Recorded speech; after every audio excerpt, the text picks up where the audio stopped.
It's spooky season, and we love spooky season. It's easily my favorite time of year where we watch and make lots of horror, so today we're going to take a look back at 5 horror effects that we did in the past that you can use on your next project.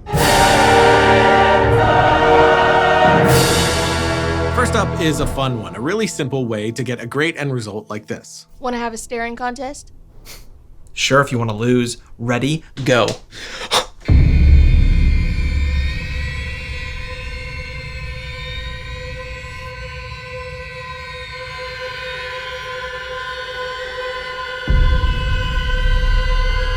For this effect, you're going to need a photo editor and compositing software. We used After Effects and Photoshop, but whatever you have is going to work fine.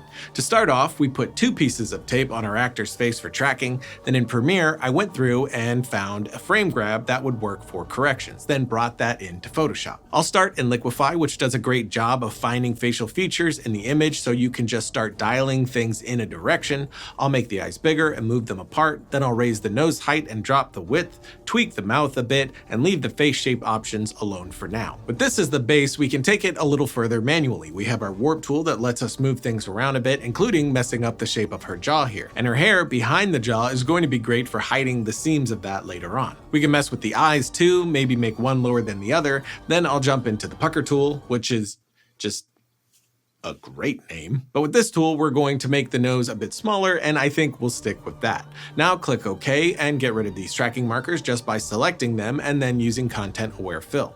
And while we're at it, I'll get rid of her eyebrows too using the same method. This doesn't work fully right off the bat, so we'll use the cloning tool to clean up the remaining bits. Now we'll mess with the color of her face. There's plenty of ways that you could do this. I like doing it with an overlay, so you could use a texture or color, then put that into a blending mode to react to her skin. For this, I'm going to duplicate her layer and then use the dodge tool to brighten up her face and use a mask to clean up the edges so this isn't affecting her hair, which is giving us a nice pale, odd look.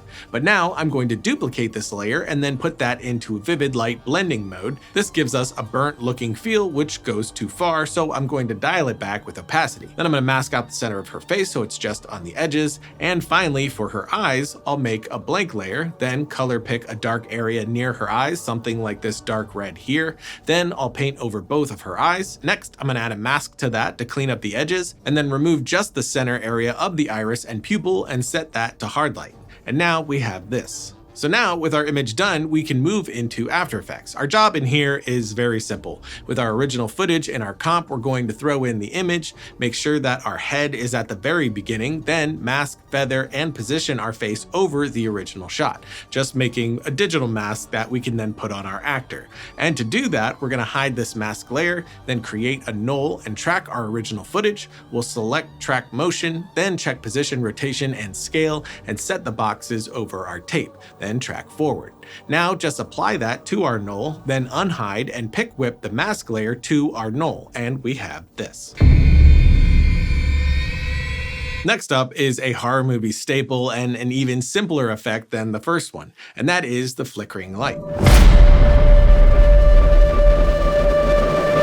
Of course, we have tons of lights out now that will do this effect for you, but not with the kind of control we wanted to have, and when you're run and gun with little to no budget, you might not have these lights. Or you might want to do it with existing lights in the building and make those flicker like we did with these overhead lights in the hallway. So with the camera locked down, we went down the hallway, removing the bulbs one fixture at a time. First starting with them all on, then remove the bulbs from the first fixture, then the second, and so on, getting a shot of each moment as we went. Now in post, we'll take the shot with all the lights on and put that into our timeline. Then to make it flicker, we'll grab one frame of the first light off and put it above that. And with that, we have a flicker already. But to smooth it out and make it feel more realistic, I'll copy that to be 3 in a row. First clip, I'll drop to about half opacity. The second will be 100%, and the third to half again. So now we have it dim, completely off, and then dim again. And now we can start copy and pasting these all over and rearrange them to give them more of a random feel. And since we did each light on its own, we can operate those independently. But that's it, a convincing flickering light. If you want to see the full episode on how we did this, just check the description below. And before we jump into our last three, including my favorite, which we're saving for last, let's thank today's sponsor, which is FreeFlo. FreeFlo is a site that curates AI images and the prompts used to make them inside of Midjourney.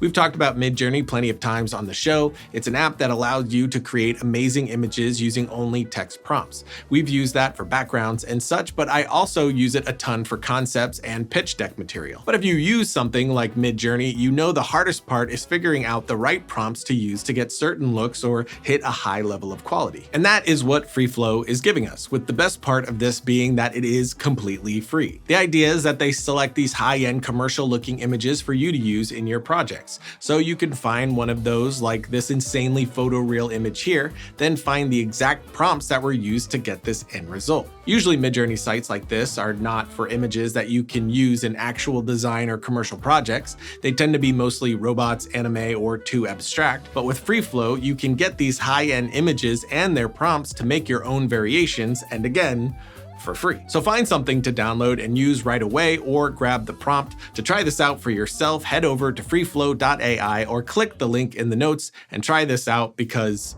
do it.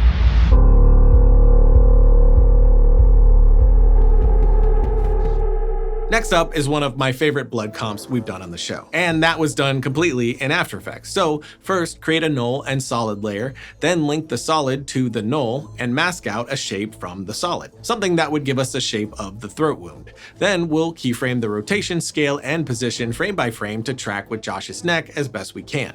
We could just use a tracker, but in this instance, the footage is too dark for the tracker, so manual it is. Next, grab a gory texture and place it below the solid layer, set it to alpha matte and link it to the null as well. Then change the color of the gore texture to match the scene, and we have this for the neck. So now we can add some blood, and we grabbed some blood spray stock footage and placed it over the cut, linking that to the null as well, and once again tweaked the colors until they best matched the scene.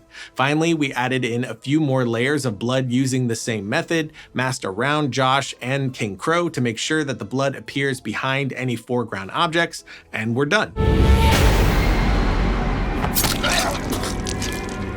It works this well because how it was shot. It was darker, and we're just getting some of that specular off the blood, so we're able to put things sort of in shadow while making it stand out because those little glints of light off the blood.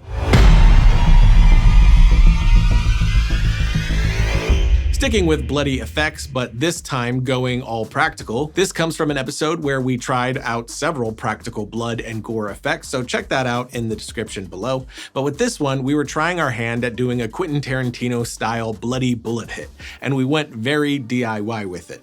First, we grabbed a hose and cut it down to the length we needed, then cut a hole on one side where we wanted the blood to come out in the end, and we made sure to plug up the top of the hose so that we were forcing that blood out through the new hole we created. Then we ran the hose up the back of Emily's shirt and then hid it inside of her hair, which her hair is specifically what is making this approach work, since we were able to easily hide the hose there. After that, we filled the bottom half of the hose with our fake blood and connected it to an air compressor, which you can get from Amazon, Home Depot, or any other hardware store. But with all that connected, we fired on cue to get this bloody blast in glorious slow motion. We also shot this with the sun behind her, so the blood would be backlit to give us as much bloody detail as possible.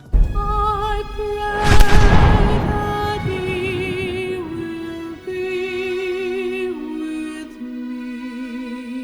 me. For the final and my favorite on the list, we have an incredibly simple in-camera ghost effect.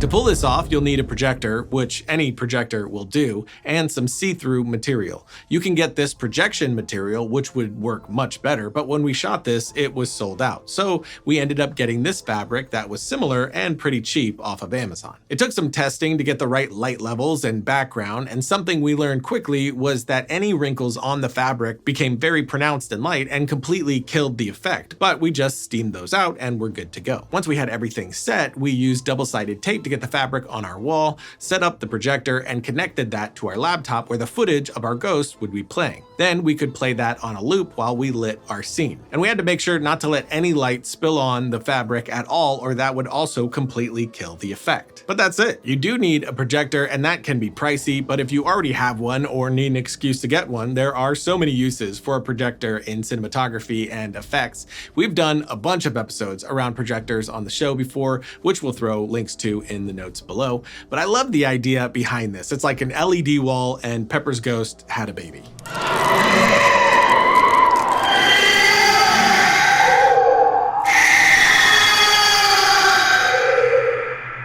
But that's it, 5 horror effects for your Halloween loving hearts. Links to all the full episodes are below, and if you aren't a subscriber, consider doing that and hit the bell button so you're notified when we put up more content. And until next time, don't forget to write, shoot, edit, repeat.